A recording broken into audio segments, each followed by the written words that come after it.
Welcome to गायन education.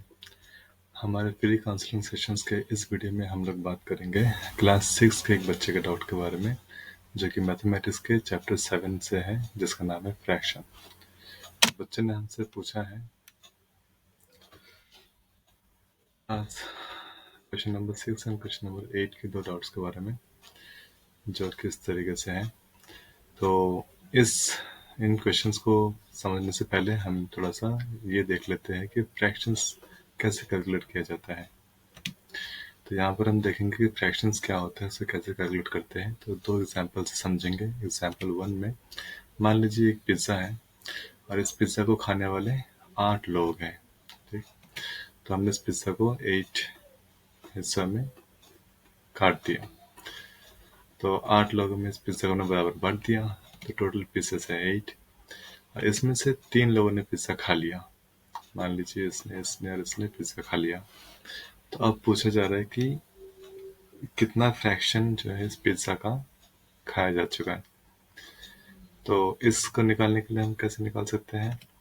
तो fraction निकालने का तरीका होता है कि जो नीचे होता है उसमें हमेशा टोटल जो अमाउंट होता है, जैसे इसमें भी हमारे पास टोटल जो पीसेस थे वो 8 थे, तो उस टोटल अमाउंट को नीचे लिखते हैं और ऊपर जिस पोर्शन की हम बात कर रहे हैं, जैसे अभी हम बात कर रहे हैं कि कितना खा लिया, तो 3 जो उसके पीसेस थे वो खा लिए थे हमने, तो उस पोर्शन को ऊपर मेंशन होता है। इसको याद रखना खाली, इस सिस्टम को, नीचे टोटल ऊपर पोर्शन। तो इसको हमारे पिज्ज़ा में अगर देखें तो नीचे टोटल पिज्ज़ा थे, पीसेस थे 8, उसमें से 3 खा लिए, तो फ्रैक्शन बन जाएगा 3/8, मतलब 8 में से 3। तो इस फ्रैक्शन को हम ऐसे ले सकते हैं कि फ्रैक्शन ऑफ पिज्ज़ा 18, मतलब जो पिज्ज़ा खा लिया उसका फ्रैक्शन होगा 3/8। तो ये इसका फाइनल फ्रैक्शन है। इसी तरीके से एक दूसरा एग्जाम्पल में देखते हैं कि मान लीजिए कुछ ग्लास है जिसमें हमें पानी भरना है। तो पहले हमें ये देखना होगा कितने ग्लास है इसमें। तो अगर हम देखें तो यहाँ पर 4, 5, 5 और 5, 10 ग्लास है। ठीक है, अब उसमें से कितने ग्लास में पानी भर लिया है? 4 ग्लास इसमें। तो अब अगर ये पूछा जाए कि जिन ग्लास में पानी भर लिया, मान लीजिए इन 4 ग्लास में हमने पानी भर लिया, तो जिन ग्लासेस में पानी भर लिया गया है उसका फ्रैक्शन कितना होगा? तो इसको भी कैलकुलेट करने का तरीका वही सेम। नीचे हम टोटल रखेंगे, ऊपर जिसका निकाल रहे हो पोर्शन, तो टोटल हमारा 10, और जिसका निकाल रहे हैं मतलब भरे हुए पानी को निकाल रहे हैं तो वो 4 है। तो इसको हम ऐसे सेट करेंगे, नीचे टोटल, ऊपर भरा हुआ पानी ग्लास 4, तो फ्रैक्शन बन जाएगा 4/10, 10 में से 4।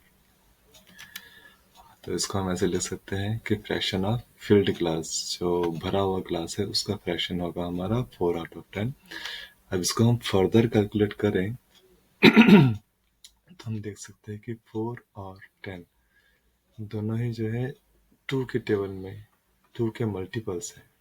4 भी 2 के टेबल में आता है 2 बारी में, 10 भी 2 के टेबल में आता है 5 बारी में। तो इसमें से कॉमन नंबर को हम हटा दें तो हमारे पास नेक्स्ट बच जाएगा 2/5। तो ये होगा हमारा फ्रैक्शन। ठीक है, तो आई होप थोड़ा आइडिया लग गया होगा कि फ्रैक्शन निकालते कैसे हैं। मेन हमें ये ध्यान रखना है कि नीचे टोटल, ऊपर पोर्शन।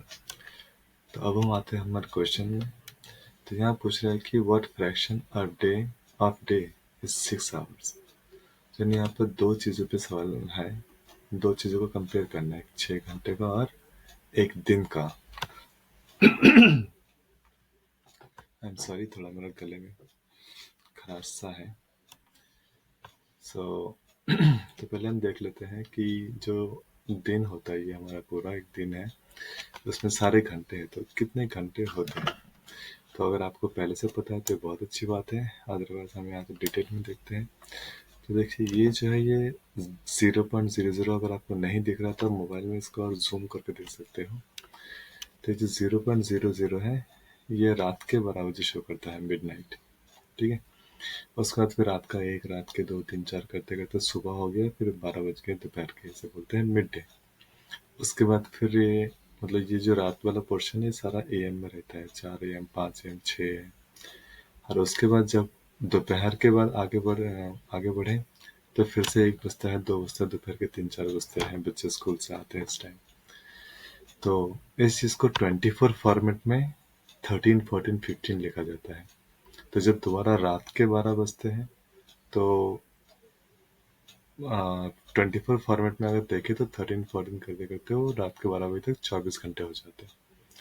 तो ये जो दोपहर के बाद वाला पोर्शन है इसको हम PM बोलते हैं, पोस्ट मेरिडियन। तो ये हाफ पोर्शन मॉर्निंग का यानी AM और हाफ पोर्शन डे का यानी PM, इन दोनों को मिलाकर 24 घंटे का पूरा दिन होता है। तो यानी हम कह सकते हैं कि एक दिन में घंटे कितने हो गए, 24। तो इसका हम ऐसे लिख के दिखा सकते हैं कि 1 day is equal to 24 hours. उसमें से हमें निकालना है 6 घंटे का, यानी यहाँ हम देख सकते हैं 1, 2, 3, 4, 5, 6। तो इन 6 घंटे का हम फ्रैक्शन निकालेंगे कि इस पूरे टाइम में से इतना सा जो आवर है उसका फ्रैक्शन क्या है। तो यहाँ पर हम देखें तो जो हमारा क्वेश्चन था 6 घंटे का एक दिन में निकालने का, वो उसको हम कह सकते हैं कि 6 घंटे को हमें कंपेयर करना है 24 घंटे से, क्योंकि जो एक दिन है वही 24 घंटा होता है। तो हमने दोनों को सेम पैरीमीटर में लिया है, 6 आवर्स, 24 आवर्स। ठीक है, यहाँ पर अलग अलग था, यहाँ आवर्स था, यहाँ डे था। तो पैरीमीटर जो है वो सेम होना चाहिए, तो इसलिए हमने डे को पहले कन्वर्ट कर लिया आवर में। उसके बाद हम देख सकते हैं कि हमारे दोनों पैरामीटर सेम हो गए, दोनों ही आवर्स में। तो अब हम इनका फ्रैक्शन निकाल सकते हैं। तो फ्रैक्शन अगर निकालें तो सेम प्रोसीजर, नीचे टोटल ऊपर पोर्शन। तो हमारे पास टोटल जो आवर्स हैं वो कितने हैं, आप बताओ जरा। यस, आवर्स है 24, और उसमें से हम कितने आवर्स का निकाल रहे हैं, 6 आवर्स का। Very good. तो इस तरीके से हमारा जो फ्रैक्शन है वो बन गया 6/24। इसको हम फर्दर सॉल्व करें तो 1/4 कैसे आ रहा है, तो इसको हम देखें तो 6 के टेबल में 1 बारे में 6 आ जाता है और 6 के ही टेबल में 4 बारे में 24 आता है। तो कॉमन नंबर को हम हटा दें तो हमारा फ्रैक्शन बचा 1 और 4। तो ये हो जाएगा हमारा इस क्वेश्चन का आंसर। ठीक है, तो उसको आप एग्जाम में कैसे दिखाओगे, आप एग्जाम में इन्हीं स्टेप्स के थ्रू दिखाओगे। खाली जो इमेज मैंने बनाया है ये इमेज की जरूरत नहीं है, लेकिन जो बाकी ये लिखा है इन सबको आप दिखा सकते हो। यही आपके एग्जाम के स्टेप्स हैं। अब दूसरे क्वेश्चन की ओर चलते हैं। What fraction of 1 metre is 10 centimetre. यानी यहाँ हमें जिन दो चीज़ों को कंपेयर करना है वो है 10 सेंटीमीटर एंड 1 मीटर। अब यहाँ भी ध्यान देने वाली बात है कि दोनों के पैरीमीटर्स अलग अलग हैं। तो हमें पहले तो पैरीमीटर सेम करना पड़ता है। तो पहले हम समझ लेते हैं कि सेंटीमीटर और मीटर में कनेक्शन किस चीज़ का है, उनको हम सेम कैसे कर सकते हैं। तो ये देखो, ये स्केल है जो कि नॉर्मली हम लोग यूज़ करते हैं, सारे बच्चे ना सबके पास हो सकता है ये। तो इसमें ये जो 0 से 1 पे नंबर लिखा हुआ रहता है, ये एक एक नंबर एक एक सेंटीमीटर को शो करता है। ठीक है, तो जैसे ये 0 से लेकर 1 तक जाते हैं 1 सेंटीमीटर हुआ, यहाँ से यहाँ तक 1 और सेंटीमीटर हो गया, यहाँ से यहाँ तक 1 और सेंटीमीटर हो गया। तो अभी इस स्केल में हमारे पास टोटल 10 सेंटीमीटर सामने है। ठीक है, तो ये तो हुआ सेंटीमीटर। अब हमें देखना है कि 1 मीटर कितना होता है। तो आपको आप मतलब कुछ आइडिया है कि कितना सेंटीमीटर्स मिला है तो 1 मीटर बन सकता है।